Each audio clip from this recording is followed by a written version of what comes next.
이번 시간에는 우리 데이터 모델의 구성 요소에 대해서 같이 한번 살펴보도록 하겠습니다. 자, 우리 데이터 모델에 보게 되면 구성 요소가 세 가지가 있다 그랬죠. 그래서 거기에 세 가지가 우리 개체라는 게 있고 속성이라는 게 있고 관계라는 게 있고 그렇게 세 가지가 있다라고 했습니다. 자, 그 세 가지에 대해서 같이 한번 살펴보자고요.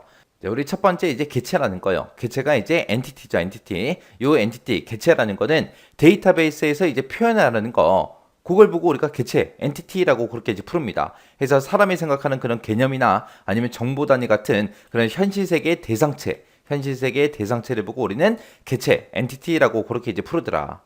그런 개체는 크게 두 가지로 나눠집니다. 자, 유형, 무형하고 그렇게 이제 두 가지로 나눠져요. 그래서 여기서 이제 유형이다 그러면 이제 실제로 존재하는 거. 자동차다, 집이다, 사람이다, 고양이다, 강아지다 해서 그렇게 물리적으로 존재하는 그런 개체를 보고 우리가 유형의 정보 그렇게 이제 부르는 거고요. 그다음에 이제 무형이라는 거는 개념적으로만 존재하는 거예요. 뭘 얘기하냐? 우리 사람의 나이도 하나의 무형이죠. 나이라는 게 존재하지 않잖아요. 그다음에 이제 뭐 여행이다, 음악이다, 취미다 그런 것들 그런 식으로 이제 개념적으로만 존재하는 걸 보고 우리가 무형의 정보라고 합니다. 그래서 그런 유형이 됐든 무형이 됐든 그런 정보로 우리 서로 연관된 몇 개의 속성으로 이제 구성된 게 우리 개체예요, 개체. 그래서 이런 개체 엔티티라는 거는 독립적으로도 존재해요. 그 자체로도 이제 구별이 가능하고 유일한 식별자에 의해서 식별이 되는 거. 그게 이제 엔티티 개체라는 거예요. 그래서 이 개체라는 거는 다른 개체랑 하나 이상의 그 관계가 이제 형성이 되어 있습니다. 자, 그러면 이 개체 좀 더 자세히 좀 살펴보자고요. 자, 여기 예제를 보니까 이제 교수 번호도 있고요. 성명도 있고 전공도 있고 소속 이런 것들로 이제 구성된 그 교수 개체래요. 자, 여기 보니까 이 전체가 이제 교수라는 그 개체인데 이 교수 개체를 이제 우리가 데이터로 입력을 받을 때는 교수 번호도 입력받을 거고요. 그리고 성명도 입력받을 거예요. 전공도 입력받고요. 소속도 이제 입력을 받을 겁니다. 만약에 교수 개체 말고 만약에 학생이라는 개체가 있을 때 학번 입력받겠죠. 그리고 이름 입력받을 거고요. 전공도 이제 입력받겠죠. 그리고 연락처도 입력받을 수 있잖아요. 그런 것들은 이제 또 학생의 개체단에서 또 만들 수 있겠죠. 그때 이 교수 번호다, 성명이다, 전공이다, 소속이다 이런 거 한 개 한 개 한 개 한 개를 보고 우리는 속성이라고 그렇게 불러요.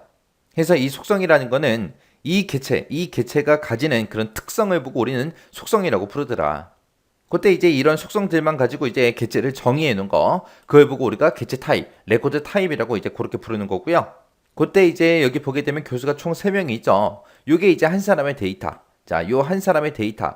요런 한 사람, 한 사람, 한 사람, 한 사람의 데이터를 보고 우리가 객체 인스턴스라고 이제 그렇게 부르는 거예요. 요 객체 인스턴스를 다른 말로 객체 어커런스 그렇게 이제 부르기도 합니다. 그래서 객체 어커런스나 인스턴스나 똑같은 말이다. 그렇게 이제 생각하시면 돼요. 그리고 이제 이 교수라는 이 개체에는 3명의 데이터가 있죠. 이 3명의 데이터를 한꺼번에 싹 다 묶어서 전부 다 이제 개체 세트라고 이제 그렇게 부르는 거예요. 그래서 여기서 이제 속성이라는 게 뭘 나타내는지, 그리고 개체 타입이 뭘 의미하는지, 개체 인스턴스가 이제 뭘 얘기하는지, 개체 세트가 뭘 얘기하는지, 그렇게 용어들 여러분들이 기본적으로 알고 계셔야 돼요. 그 다음에 이제 속성 어트리뷰트요. 어트리뷰트 속성이다 그러면 얘는 이제 데이터베이스를 구성하는 가장 작은 그런 논리적인 단위를 보고 우리가 속성이라고 그렇게 이제 부릅니다. 이 속성을 따른 말로 이제 데이터 항목이다, 데이터 필드다 그렇게 이제 부르기도 해요. 그래서 이 속성이라는 거는 개체를 구성하는 그런 항목을 보고 얘기하는 거죠. 그래서 개체의 특성을 기술해 놓은 거, 그게 이제 속성이다. 그때 이제 속성의 속성이 이제 몇 개이냐, 그 개수를 보고 우리는 디그리 또는 차수라고 이제 그렇게 부릅니다. 그러면 아까 우리가 좀 전에 봤던 이 교수 개체 있죠? 여기서는 이제 지금 속성이 몇 개예요? 총 4개가 있죠? 4개가 있어요. 그래서 교수 번호라는 속성, 성명이라는 속성, 전공이라는 속성, 소속이라는 속성하고 이렇게 4개가 있습니다. 그래서 이 교수 개체에서는 디그리가 몇 개냐, 차수가 몇 개냐, 그렇게 얘기하게 되면 4개예요, 4개. 그리고 이런 속성의 이제 특성이랑 개체 이제 구성 방식에 따라서 이제 분류를 해요. 이 얘기가 무슨 말이냐? 우리 교수라는 개체가 있고 만약에 학생이라는 개체가 있어요. 어차피 둘 다 인간이에요. 사람이에요. 사람이지만 개체를 이제 어떻게 구성하냐? 거기에 따라서 이제 우리 속성이 바뀌는 거죠. 자, 그럼 이제 특성에 따라서 어떻게 분류가 되는지 그거 좀 이제 한번 살펴보자고요. 속성의 이제 특성에 따른 분류요. 특성에 따라서 이제 기본 속성이라는 게 있고 설계 속성이라는 게 있고 파생 속성이라는 게 있고 크게 이렇게 3가지가 있습니다. 기본 속성이라는 거는 이제 베이직이다. 그렇게 이제 뭐 쉽게 알 수 있죠. 그리고 설계다 그럼 디자인드 하고 나왔고요. 그다음에 이제 파생이다 그러면 이제 딜라이브드 하고 나왔는데 이렇게 이제 영어로도까지 여러분들이 꼭 기억을 하셔야 됩니다. 자, 그럼 이것들이 각각이 뭔지 우리 예제를 통해서 먼저 살펴볼게요. 자, 예제를 보니까 이제 속성의 특성에 따른 분류하고 이렇게 이제 나왔습니다. 자, 기본 속성이라는 건 뭘 얘기하냐? 이 자동차가 만약에 한 대가 만들어졌어요. 그럼 얘의 자동차 이름도 있겠죠. 그리고 자동차 이제 만든 회사 이름도 있을 거고요. 그리고 제조일도 있을 거고요. 그 다음에 연비도 정해져서 나오겠죠. 그리고 타이어의 크기가 됐든 휠의 크기가 됐든 이런 것도 정해져서 나올 거고 이 차는 몇 cc다, 문은 몇 개다. 그렇게 이제 딱 정해져서 나올 거예요. 그런 걸 보고 우리가 기본 속성이라고 부르는 거예요. 그래서 기본 속성이라는 거는 업무 분석을 통해서 정의한 가장 일반적인 그런 속성을 보고 우리가 기본 속성이라고 그렇게 이제 부릅니다. 그 다음에 이제 설계 속성이요. 설계 속성이라는 거는 뭘 얘기하냐? 내가 이 자동차를 만들었으면 이제 자동차를 팔아먹어야 되겠죠.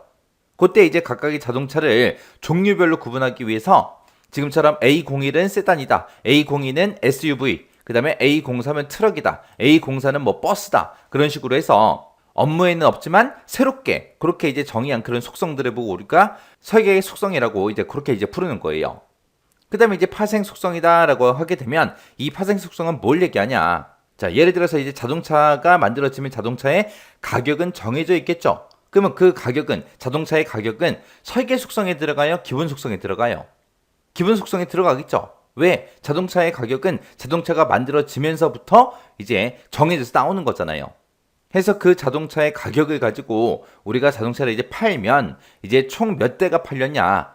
총 판매된 금액은 얼마냐? 그렇게 이제 계산에 의해서 우리가 정해지는 이런 것들, 이런 속성을 보고 우리가 파생 속성이라고 그렇게 부르는 겁니다.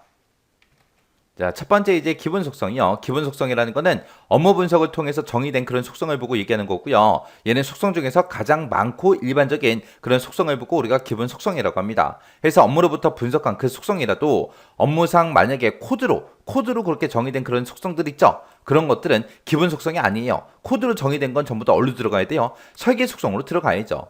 그래서 업무상 이제 코드로 그렇게 정의된 속성은 기본 속성이 아니다. 이것도 잘 기억하셔야 돼요. 그렇게 이제 코드로 정의해 놓은 것들은 전부 다 어디로 들어간다? 설계 속성에 들어가더라. 이 설계 속성이라는 건 뭘 얘기한다? 원래 업무상 존재하진 않아요. 존재하지 않는데 설계 과정에서 도출해낸 그 속성을 보고 우리가 설계 속성이라고 하더라.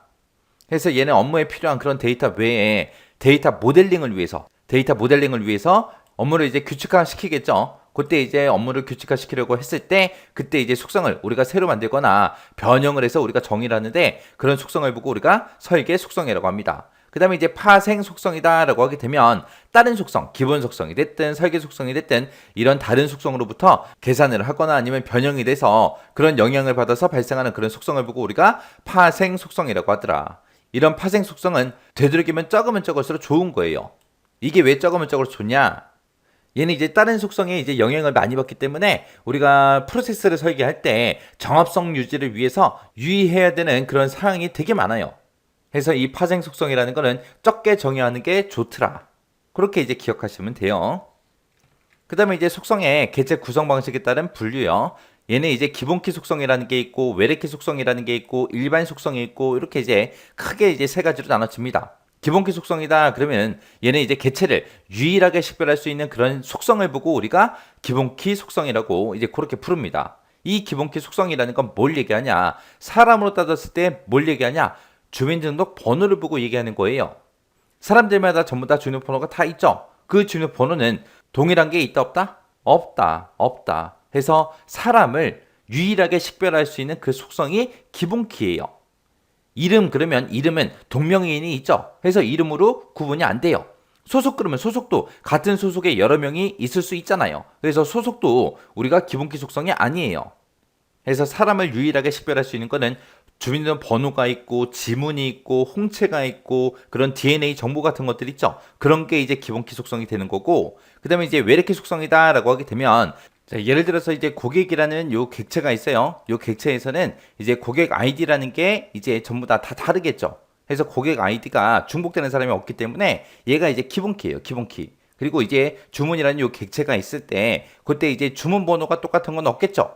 그때 이제 주문 번호는 기본 키입니다. 그때 이제 고객이라는 요 객체랑 주문이라는 객체랑 서로 연결되는 게 주문 고객이요. 주문 고객에 이제 사람의 이름이 들어가는 게 아니라 고객 아이디가 이제 주문 고객으로 그렇게 들어갈 거예요. 그때 이 주문 고객을 보고 우리가 외래키 속성이라고 그렇게 이제 부르는 겁니다. 해서 다른 객체와의 그 관계에서 포함된 그런 속성을 보고 우리가 외래키 속성이라고 한다. 그렇게 이제 기억하시면 돼요. 그 다음에 이제 일반 속성이다 그러면 기본 키도 아니고 외래 키도 아니고 여기에 이제 포함되어 있지 않은 나머지 속성을 보고 우리가 일반 속성이라고 그렇게 불러요.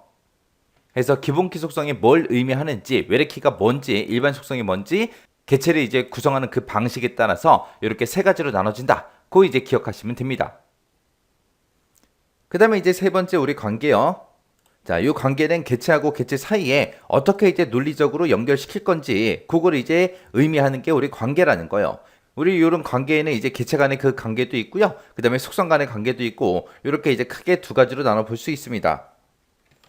그때 이제 관계 형태에는 지금처럼 1대1 관계가 있고요. 1대 다관계가 있고 다대다 관계가 있어요. 그때 이제 객체집합 A의 각 원소가 이제 객체집합 B의 원소의 이제 한 개랑 대응을 한다. 그럼 이제 1대1 관계가 되는 거고, 그 다음에 이제 객체집합 A가 있는데 이 A는 객체집합 B 원소에 여러 개에 대응한대요. 근데 이 B의 각 원소는 우리 객체집합 A라는 그 원소에 한 개와 대응을 한다. 해서 여러 개 대 한 개다 해서 1대 다관계가 되는 거고, 그 다음에 이제 다대다 관계다 그러면은 객체집합 A의 각 원소는 객체집합 B 원소에 여러 개에 대응을 한대요. 그리고 이 객체집합 B의 각 원소도 객체집합 A 원소에 여러 개에 대응한대요. 이렇게 여러 개 대 여러 개 대응하는 그런 관계를 보고 우리는 다대다 관계라고 그렇게 이제 부릅니다. 자, 이렇게 이제 관계의 형태에는 이렇게 세 가지가 있다. 어떤 내용이 어떤 형태인지 구분할 수 있게 보시면 됩니다. 자, 요거를 이제 그림으로 봤을 때 지금처럼 이렇게 이제 관계 형태가 나타난다는 거예요.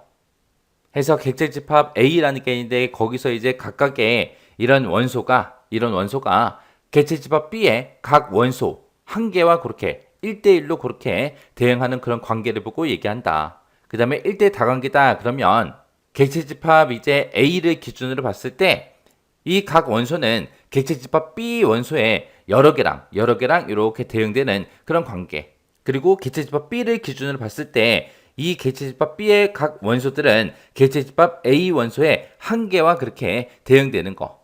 그걸 보고 우리가 1대 다관계라고 그렇게 부르는 거고요. 다대다관계다 그러면 지금처럼 이렇게 객체집합 A를 기준으로 봤을 때 객체집합 B의 원소 여러 개에 대응하고, 객체집합 B를 기준으로 봤을 때 객체집합 A의 원소에 여러 개와 대응하는 그런 관계를 보고 우리가 다대다 관계라고 그렇게 이제 부릅니다. 그래서 이 그림을 보니까 훨씬 더 쉽죠. 그래서 시험 문제에 이런 그림을 주고 이제 설명을 해라. 그러면 이제 쉽게 설명할 수 있는데, 이런 거 없이 그냥 글만 보고 우리가 구분하려면 조금 자세히 신중하게 꼼꼼하게 잘 읽어보셔야 돼요. 그 다음에 이제 우리 관계의 종류에는 지금처럼 이렇게 네 가지가 있습니다. 종속 관계라는 게 있고, 중복 관계라는 게 있고, 재기 관계라는 게 있고, 베타 관계가 있고, 이렇게 네 가지가 있습니다. 우리 종속 관계다 그러면 이제 두 객체 사이에 주종 관계를 표현한 거, 그걸 보고 우리가 종속 관계라고 해요. 쉽게 얘기하면 그냥 부모 자식 간 얘기하는 거죠. 그래서 식별 관계와 비식별 관계 이렇게 이제 두 가지가 있습니다. 그게 이제 종속 관계요. 그 다음에 이제 중복 관계다 그러면 두 객체 사이에 두 번 이상 종속되는 그런 관계가 발생한 거, 그걸 보고 우리가 중복 관계라고 그렇게 부르는 거고요. 죄기 관계다라고 하게 되면 객체가 자기 자신이랑 관계를 갖는 그런 걸 보고 우리가 재기 관계라고 해요. 자기가 자기 자신이랑 관계를 갖는 거기 때문에 다른 말로 이제 순환 관계 그렇게도 이제 불러요. 그 다음에 이제 베타 관계다 그러면 얘는 이제 객체 속성이나 구분자를 기준으로 해서 객체의 특성을 분할하는 그런 관계를 보고 우리가 베타 관계라고 하는데, 이 베타 관계는 베타 엔드 관계라는 게 있고 베타 오화 관계가 있고, 이렇게 이제 두 가지로 구분할 수 있습니다. 여기서는 이제 시험 문제 나올 수 있는 게 우리 데이터 모델 구성 요소 세 가지 있었어요. 그 세 가지가 뭐냐? 그렇게도 이제 물어볼 수 있는 거고요. 그 다음에 이제 우리 관계 형태에 보게 되면 1대1 관계도 있고 1대 다관계도 있고 다대다 관계도 있었죠. 그런 것들 이제 설명 써놓고 그게 어디에 속하냐 그렇게 이제 구멍 빵빵 뚫어놓고 이제 물어볼 수도 있고요. 그리고 지금처럼 이렇게 이제 표 형태로 나오게 되면 자 이런 것들을 이제 쭉쭉 써놔요. 이런 표를 이제 쭉쭉 써놓고 그리고 중간에다가 구멍을 빵빵 뚫어서 이곳에 이제 들어갈 말이 뭐냐 그렇게도 이제 물어볼 수 있겠죠. 그러니까 이런 것들 명칭 같은 것들 여러분들 잘 기억하셔야 돼요. 자, 그럼 이 내용 잘 정리하고 지나가시기 바랍니다.